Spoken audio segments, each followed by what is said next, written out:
Feel the summer, feel the sun, di kompleto ang summer vacation pag walang beach at tubig-tubig. Kaya tara, samahan ang inyong Bisdak family sa aming wallet-friendly na gala.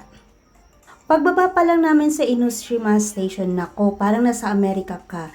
Perfect spot pag naghahanap ka ng AFAM. Charot lang yan. Tumbok namin talaga itong Enoshima Aquarium kasi ito talaga yung pinakagusto ng bunso ko.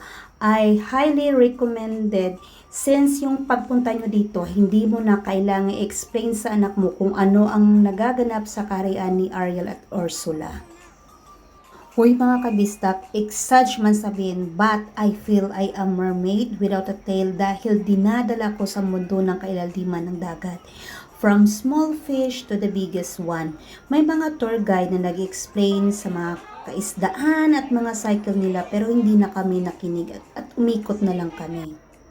Hoy, meron ako nakita dito ha. Kahit pala sa ilalim ng dagat may mga chismosang isda. O ayan, sa nguso palang alam mo ng certified chismosa at pake alamera. Ayan, di ba? Agree ba kayo? Pinaka-highlight sa iyong dolphin show, hay nako, sana makaya ng power ko ang magbando sa mga smart ass na mga dolphin. Nako, sobrang astig po talaga.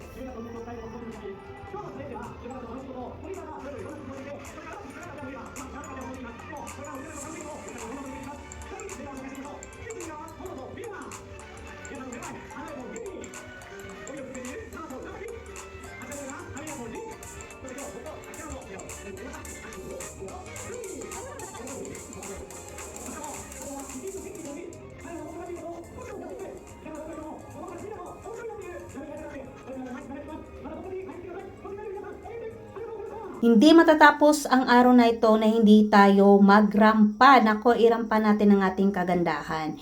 Uy, maraming nagtatanong sa amin kung ano yung number namin. Syempre, talagang Filipina kami. Nako, wag na lang po. Sorry, taken na. Oh, feeling taken lang. Pag food ang pag-uusapan, talagang maraming kang pagpipilian. From Indian food to American food. Basta, ang dami. Pumuntahan na lang ninyo at ng inyong mapatunayan. Marami kang pwedeng mabili sa kanilang souvenir shop. Uy mga kapistak, reminder lang ha, dito sa Enoshima trip na ito, it's a long walk. So please prepare yourself. Pero guaranteed na talagang mai-enjoy nyo at worth it ang trip na ito.